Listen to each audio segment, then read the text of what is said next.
नमस्कार दोस्तों, स्वागत है आपका अपना ही चैनल गुरु मंत्रा पर।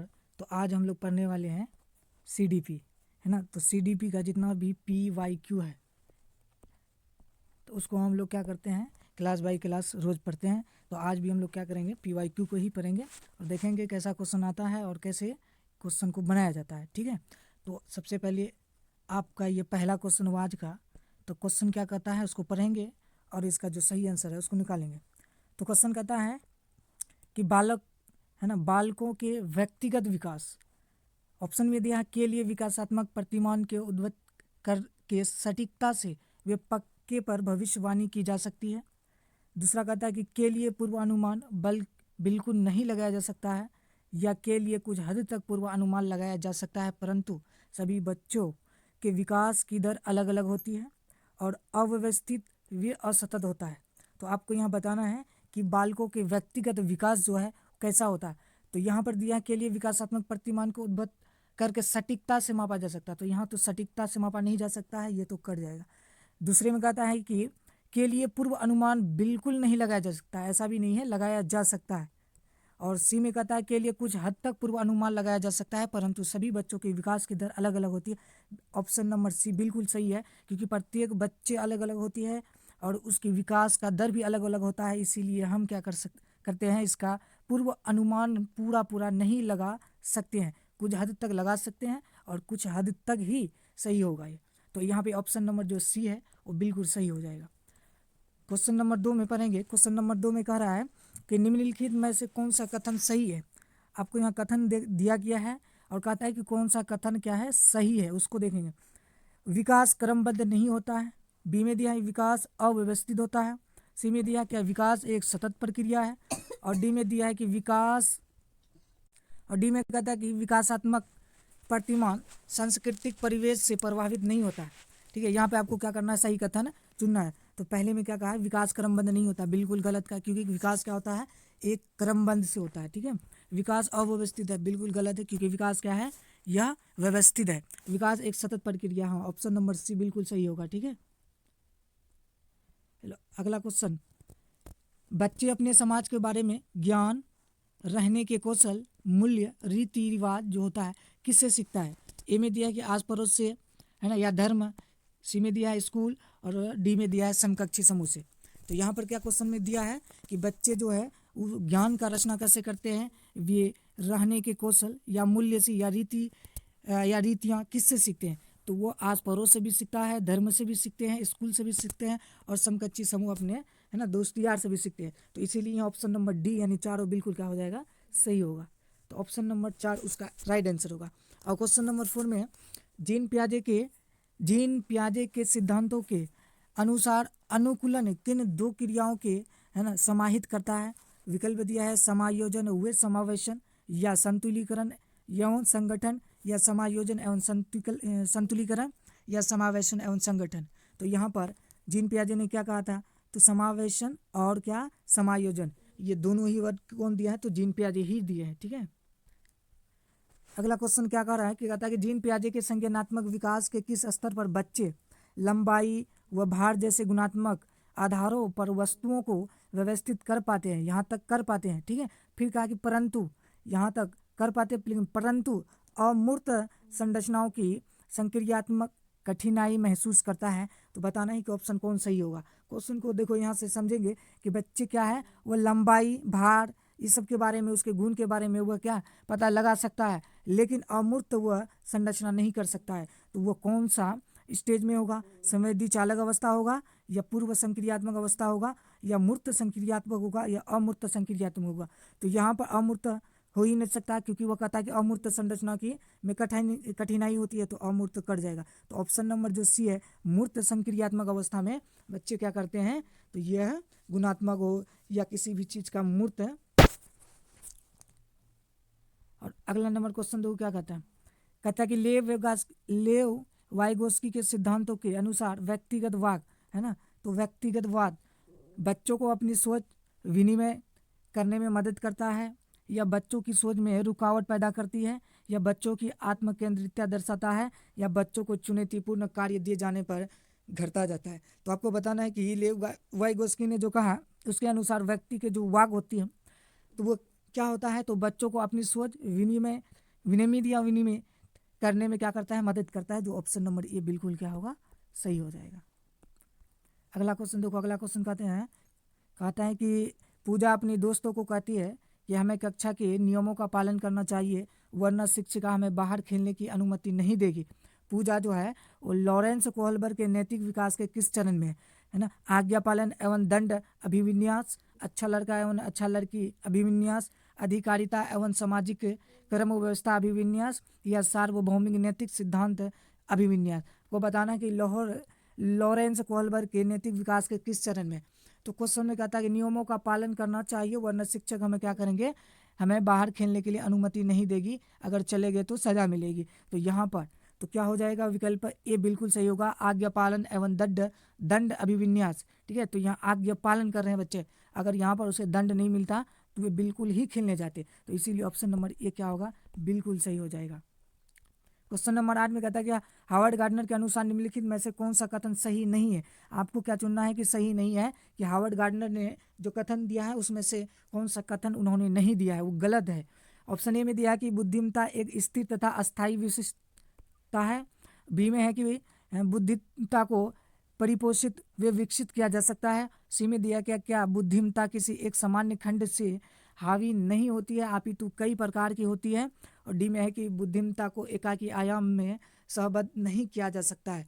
तो यहाँ पर हावर्ड गार्डनर के अनुसार इसमें से कौन सा कथन सही नहीं है, तो ऑप्शन ए ही गलत है। क्या कह रहा है कि बुद्धिमत्ता एक स्थिर तथा अस्थायी विशिष्टता है, बिल्कुल गलत है, ये स्थिर नहीं है, इसे बदला जा सकता है, व्यक्ति के अंदर अनेक प्रकार की बुद्धि आ सकती है। ठीक है, तो इसीलिए ऑप्शन नंबर ए क्या होगा, इसका बिल्कुल राइट होगा। क्वेश्चन नंबर 7 में, सॉरी 7 तो हो गया ना, 8 भी हो गया। और क्वेश्चन नंबर 9 में, तो क्वेश्चन नंबर 9 कहता है कि एक बाल केंद्रित शिक्षा में डैश है ना, शिक्षिका की कोई भूमिका नहीं होती है, शिक्षिका की सक्रिय भूमिका होती है लेकिन तथा विद्यार्थी निष्क्रिय होता है, विद्यार्थियों की सक्रिय भूमिका होती है तथा शिक्षिका निष्क्रिय होता है, और शिक्षिका व विद्यार्थी दोनों की ही सक्रिय भूमिका होती है। तो बताना है कि कौन सा सही होगा, तो ऑप्शन नंबर डी सही होगा, है ना। बाल केंद्रित शिक्षा में शिक्षक व विद्यार्थी दोनों का सक्रिय होना क्या है, बिल्कुल आवश्यक है, नहीं तो बाल केंद्रित शिक्षा है ना रचनावादी शिक्षा नहीं होगा। और अगला क्वेश्चन नंबर 10 में क्या कहता है, तो क्वेश्चन नंबर 10 कहता है कि कथन दिया है, कक्षाओं में लड़के गणित व विज्ञान में लड़की से कई बेहतर प्रदर्शन करने की क्षमता रखता है। ठीक है, और तर्क कहता है कि लड़कों में लड़कियों की अपेक्षा गणित, तर्क व वैज्ञानिक क्षमताएं सहज रूप से मौजूद होती है। आपको बताना है कि कथन और तर्क जो दिया है दोनों सही है, ए और दोनों सही है, आर ए की व्याख्या करता है, या ए और आर दोनों सही है लेकिन आर ए की सही व्याख्या नहीं करता है, या ए सही है परंतु आर गलत है, या आर ए और आर दोनों गलत है। तो यहाँ पर देखेंगे ए और आर दोनों गलत होगा, जो कि ऑप्शन नंबर क्या डी में दिया हुआ। ठीक है, तो यहाँ कथन भी गलत है, जब कथन गलत होगा तो तर्क उसका हो नहीं सकता, तो तर्क भी क्या है, गलत है, इसीलिए ऑप्शन नंबर डी बिल्कुल सही है इसका।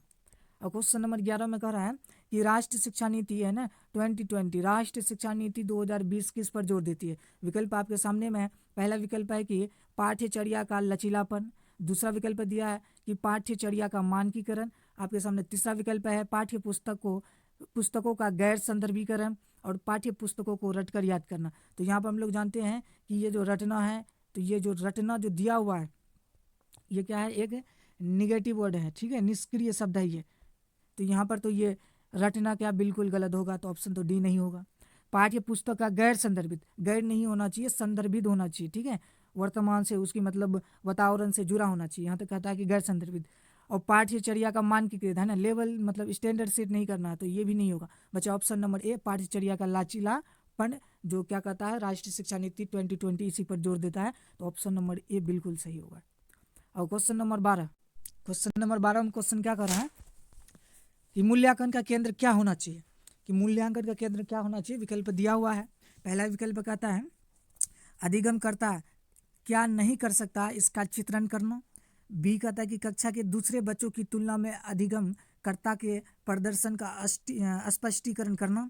और सी में कहता है कि मानक वर्ग में बच्चों की लेबलिंग करना। और ऑप्शन डी में है अधिगम कर्ता क्या और कैसे सीख रहा है इसका वर्णन करना। तो यहाँ पर मूल्यांकन का केंद्र क्या होना चाहिए, तो यहाँ ऑप्शन ए में है अधिगमकर्ता क्या नहीं कर सकता इसका चित्रण करना, बिल्कुल गलत है, ये नहीं होगा। कक्षा के दूसरों बच्चों की तुलना तो करना ही नहीं है, ये तो बी भी नहीं होगा, ए भी कटा बी भी। मानक वर्ग में बच्चों की लेबलिंग भी वही हुआ ना, है ना, मानकीकृत नहीं करना, ये भी गलत होगा। बचा ऑप्शन नंबर डी जो बिल्कुल सही है। हमको क्या करना है, अधिगम करता है जो बच्चे होती है उसके बारे में देखेंगे कि वे सीख रहा है या नहीं सीख रहा है, इसके बारे में हम वर्णन करेंगे, जो ऑप्शन नंबर डी बिल्कुल सही हो जाएगा। अगला क्वेश्चन नंबर 13 में है, निम्नलिखित में से कौन सा एक विकल्प एक सामाजिक रचनावादी कक्ष जिसमें बच्चों की व्यक्तिगत जरूरतों का ध्यान रखा जाता है की व्याख्या किया जाता है। विकल्प ए है बैठने की तय व्यवस्था, विकल्प बी दिया है बच्चों का केवल निर्देश देना, वो बच्चों से पूर्ण आज्ञा पालन की अपेक्षा करना, और सी विकल्प है बच्चों द्वारा तथ्यों को स्मरण करना यानी याद करना, और डी विकल्प है बच्चों का आपस में चर्चा करते हुए समूह में कार्य करना। तो यहाँ पर क्वेश्चन रचनावादी से पूछ रहे हैं तो आंसर भी तो क्या होना चाहिए, रचनावादी से ही मिलता होना चाहिए। बैठने की व्यवस्था तय करना ही गलत होगा, है ना, क्योंकि हम बालक को ये नहीं कह सकते कि आप एक ही जगह बैठ के, है ना, रोज रोज बैठेंगे, तो ये तो गलत होगा। शिक्षकों का केवल तो बिल्कुल नेगेटिव वर्ड है, ये कट जाएगा, ए कटा बी कटा। सी में बच्चों द्वारा तय का स्मरण करना नहीं, और डी में क्या बच्चों का आपस में चर्चा करेंगे ना, गुरु यानी समूह में बच्चे जब चर्चा करेंगे तो वह चर्चा करेंगे और समूह में कार्य करना पसंद करते हैं, और यही रचनावादी कक्ष कहलाता है। ठीक है, तो 13 नंबर क्वेश्चन का ऑप्शन नंबर डी बिल्कुल क्या होगा, सही हो जाएगा। और अगला क्वेश्चन क्या कर रहा है, अब क्वेश्चन नंबर 14 में है, निम्नलिखित में से कौन सा प्रश्न कक्षा में समालोचनात्मक सोच को बढ़ावा देने का सही उदाहरण है। ठीक है, ऑप्शन आपके पास है, क्या 335 और 486 को जमा करेंगे यानी जोड़ करेंगे, तो क्या इसको अगर जमा करेंगे तो इसका एक से अधिक आंसर आएगा, तो नहीं आ सकता, तो इसीलिए ये तो क्या होगा, गलत हो जाएगा। बी में है बाल विवाह पर प्रतिबंध, है ना, अधिनियम किस वर्ष में पारित किया गया था, तो ये भी क्या है, एक डेट दिया हुआ, तो ये भी मतलब एक से ज़्यादा, इसमें भी आंसर नहीं निकल सकता है ना। और सी में है शोषण को परिभाषित कीजिए, है ना, शोषण को परिभाषित कीजिए, तो ये भी नहीं होगा। और ऑप्शन नंबर डी में है अपने शहर में प्रदूषण के अलग अलग यानी विभिन्न कारणों का विश्लेषण कीजिए और प्रदूषण करने के विभिन्न उपाय सोचिए, तो यहाँ पर हर बालक अनेक उत्तर देंगे, सबका उत्तर अलग अलग होगा, एक से अनेक उत्तर हो सकता है, इसी को क्या कहते हैं हम लोग, समालोचनात्मक सोच यहाँ बढ़ावा देगी। ठीक है, इसीलिए 14 नंबर का आंसर जो होगा ऑप्शन नंबर डी बिल्कुल सही हो जाएगा। और क्वेश्चन नंबर 15 में क्या कहता है, क्वेश्चन नंबर 15 में दिया है कि निम्न में से कौन सा विद्यालयों में समावेशन की संस्कृति को प्रदर्शित करता है।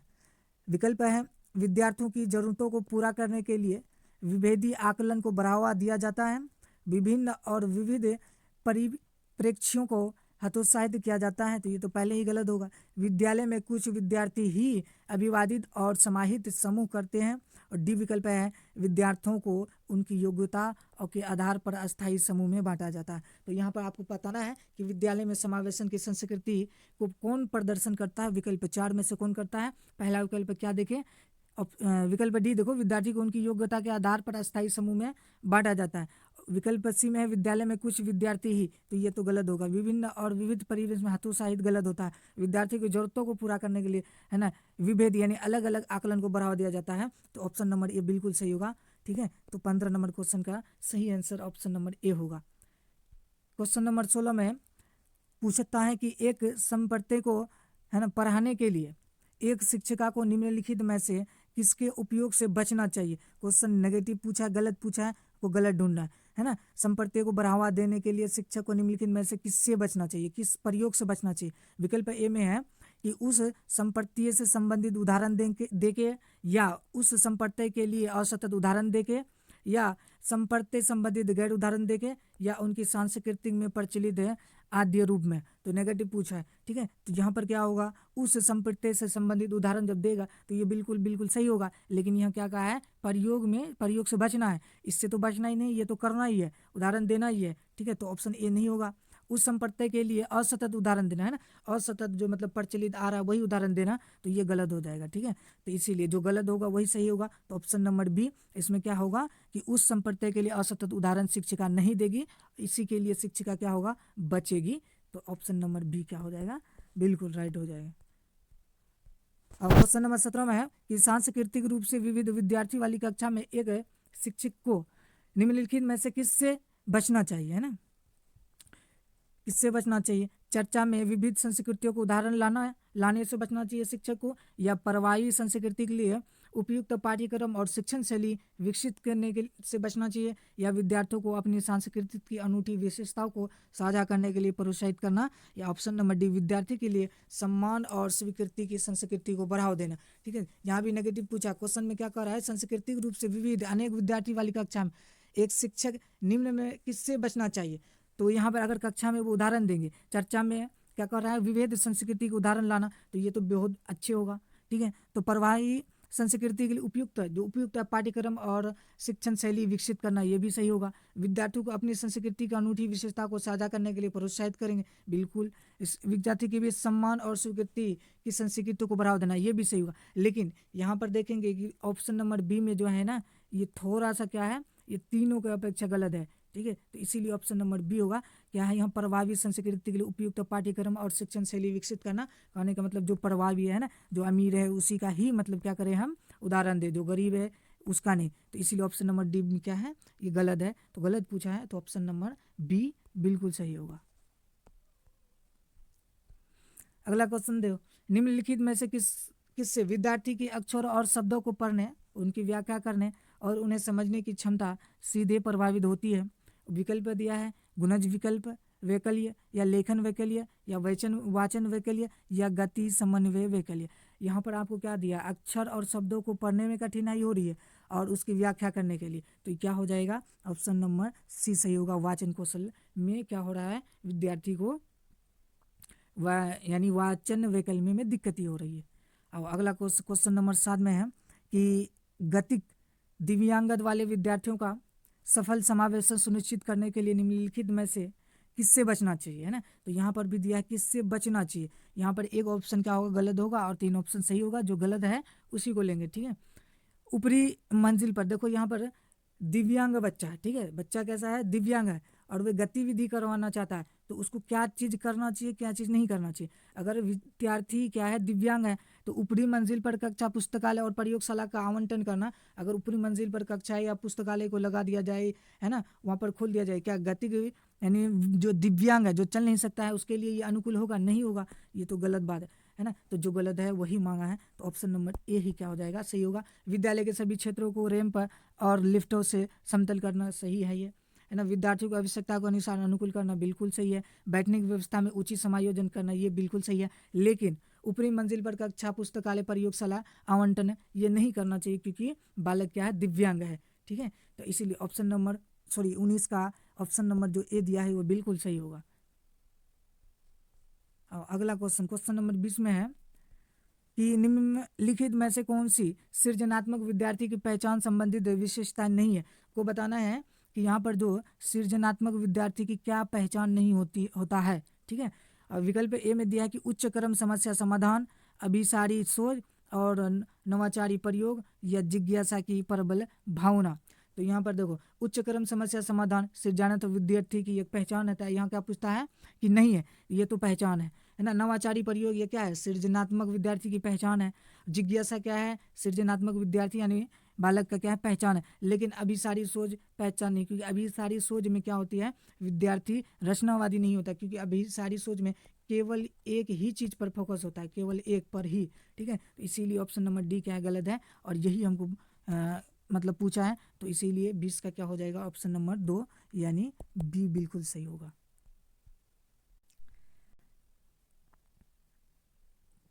क्वेश्चन नंबर 21 में किसी विशेष विषय वस्तु को लंबे समय तक स्मरण रखने को सुसाध्य करने हेतु एक शिक्षक को निम्नलिखित में से किस रणनीति से बचना चाहिए। ठीक है, ऑप्शन 1 में है स्मृति सहायक विधियां लागू करना, बी में है संगठनात्मक चार्ट बनाना, असंबद्ध शब्द प्रस्तुत करना, और डी में देखे रखा है मानक चित्र का क्या करेंगे, उपयोग करना। तो 20 का जो ऑप्शन नंबर सी है यानी 3 है, बिल्कुल सही है। कि असंबद्ध शब्द प्रस्तुत करना, कि मतलब ऐसा शब्द जो बालक से संबंधित ना हो, टॉपिक से संबंधित ना हो, उसको क्या करना, मतलब प्रस्तुत करना। तो ऐसा नहीं है, तो ये क्या है, गलत है, तो गलत ही पूछा है। तो इसीलिए 21 का जो सी है वो सही होगा। और क्वेश्चन नंबर 12 में पूछता है कि जब सीखी जाने वाली सामग्री यानी डेज हो तो विद्यार्थी बेहतर सीख सकते हैं। विकल्प 4 दिया है, आपको देखना है कि जो खाली जगह वहाँ क्या सेट होगा कि बच्चे विद्यार्थी बेहतर सीख सकते हैं। तो जटिल और व्यापक, क्या सीखने के लिए हम जटिल या व्यापक विधि उपयोगेंगे तभी विद्यार्थी सीखेगा, ये गलत है ना। मौजूदा ज्ञान से जुड़ी, बिल्कुल जो बच्चे को जो ज्ञान पहले से मौजूद है उससे जोड़कर पढ़ाएंगे तो बच्चे क्या होगा, बेहतर सीखेगा, है ना। और सी में क्या दिया है, अव्यवस्थित, ये तो गलत होगा, व्यवस्थित होना चाहिए, उनके सामाजिक सांस्कृतिक संदर्भ से भिन्न नहीं, संदर्भ से होना चाहिए, अलग नहीं होना चाहिए। तो इसीलिए ऑप्शन नंबर जो बी दिया हुआ बिल्कुल सही हो जाएगा। और क्वेश्चन नंबर 22 में है कि निम्नलिखित में कौन सा कारक शैक्षणिक उपलब्धि में विद्यार्थियों की विफलता में योगदान देता है। नहीं, विफलता में नेगेटिव शब्द है नहीं, यानी फेल होने में क्या योगदान देगा, ठीक है, फेल होने में क्या योगदान देगा, योगदान यानी विफलता में योगदान देता है। अनुभवात्मक शिक्षा, अब बताओ अनुभवात्मक शिक्षा होगा, क्या यह फेल होने के लिए योगदान देगा, नहीं, ये तो पास करने के लिए योगदान देगा। तो वहाँ फेल होने के लिए पूछा तो ये होगा, नहीं होगा। गैर प्रासंगिक पाठ्यक्रम, हाँ ये हो जाएगी, क्योंकि प्रासंगिक नहीं होना चाहिए, यहाँ क्या होना चाहिए, केवल प्रासंगिक पाठ्यक्रम, लेकिन गैर लगाया तो ये क्या हो जाएगा, ठीक है। तो ये विफलता में योगदान देगा, यानी बाधा डालेंगे, सफलता में बाधा डालेगा और विफलता में क्या करेगा, योगदान देगा। और यही पूछा है, इसीलिए ऑप्शन नंबर बी यानी 23 का जो बी दिया हुआ है वो सही हो जाएगा, ठीक है। और क्वेश्चन नंबर 24 में है कि राष्ट्रीय पाठ्यक्रम रूपरेखा 2005 के अनुसार, ठीक है, 2005 के अनुसार बच्चे शिक्षक द्वारा दी गई सामग्री, है ना, के निष्क्रिय प्राप्तकर्ता हो, या बच्चों में अधिगम को विनियमित करने की क्षमता नहीं होती है, या बच्चे रटने के माध्यम से सर्वश्रेष्ठ सीखते हैं, या बच्चे ज्ञान के निर्माण में सक्रिय भूमिका निभाते हैं। तो राष्ट्रीय रूपरेखा पाठ्यक्रम रूपरेखा 2005 के अनुसार क्या कहा है कि बच्चे जो है ना, बच्चे ज्ञान के स्वयं निर्माता होते हैं, यानी बच्चे ज्ञान के निर्माण में सक्रिय भूमिका निभाते हैं। इसीलिए ऑप्शन नंबर जो 4 दिया है यानी डी, 24 का ऑप्शन नंबर डी बिल्कुल क्या होगा, सही हो जाएगा। क्वेश्चन नंबर 26 में है कि स्वयं यानी खुद को ज्ञाता होने का ज्ञान या जागरूकता का क्या दर्शाता है। अधिसंज्ञान, भ्रांति, स्मृति सहायक विधि, अभिप्रेरणा, है ना। तो आपको बताना है स्वयं की ज्ञाता होने के लिए, खुद की ज्ञाता होने के लिए ज्ञान का जागरूकता क्या दर्शाता है, तो अधिसंज्ञान दर्शाता है। इसीलिए 26 का क्या होगा, ऑप्शन नंबर ए हो जाएगा, जो बिल्कुल सही है। और क्वेश्चन नंबर 27 में है कि कठिनाई की पहचान, लक्ष्य निर्धारण, संभावित समाधान और परिणामों की खोज, है ना, तद अनुसार कार्य करना और परिणामों का मूल्यांकन करना निम्नलिखित में से क्रिया में शामिल महत्वपूर्ण चरण है। आरोपण, नकल, समस्या समाधान, निष्क्रिय अध्ययन। तो है ना, तो क्वेश्चन नंबर 27 का जो ऑप्शन हो जाएगा वो ऑप्शन नंबर क्या, 3 यानी सी, जो बिल्कुल सही होगा।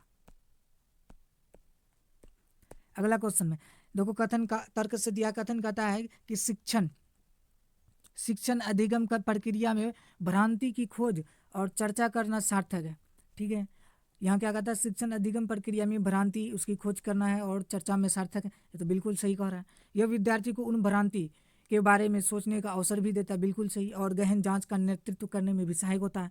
तो दोनों यानी कथन और कारक दोनों क्या है, सही है। इसीलिए आंसर क्या होगा इसका, ए और आर दोनों क्या है, सही है। ए और आर दोनों सही है और आर ए की सही व्याख्या भी करता है, ठीक है।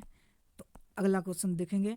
अगला क्वेश्चन दिया हुआ है, पूछता है कि विद्यार्थियों को विद्यार्थियों को बोरियत महसूस होने की संभावना है। विकल्प 4 दिया है, आपको बताना है ये चारों विकल्प में कौन सा विकल्प ऐसा है जिससे विद्यार्थी बोरिंग महसूस करेंगे। तो पहला विकल्प दिया गतिविधि को महत्व न दिए जाने पर, बिल्कुल अगर हम गतिविधि को महत्व न देंगे तो क्या होगा, विद्यार्थी, है ना, बोरियत महसूस होगा। इसीलिए इसका जो आंसर हो जाएगा तो पहला ही सही होगा, है ना, क्योंकि उन्होंने क्या पूछा है, बोरियत महसूस करेगा। तो अगर हम गतिविधि को महत्व नहीं देंगे तो वो क्या होगा, मतलब बोरियत महसूस करेगा। इसीलिए 29 का जो ऑप्शन नंबर ए है वो बिल्कुल क्या हो जाएगा, सही होगा। और आज का लास्ट क्वेश्चन, क्वेश्चन नंबर 30 में क्या बोल रहा है कि क्वेश्चन नंबर 30 कहता है कि निम्नलिखित में कौन सा तरीका प्रतिपुष्ट को प्रेरक के रूप में उपयोग करने का अनुचित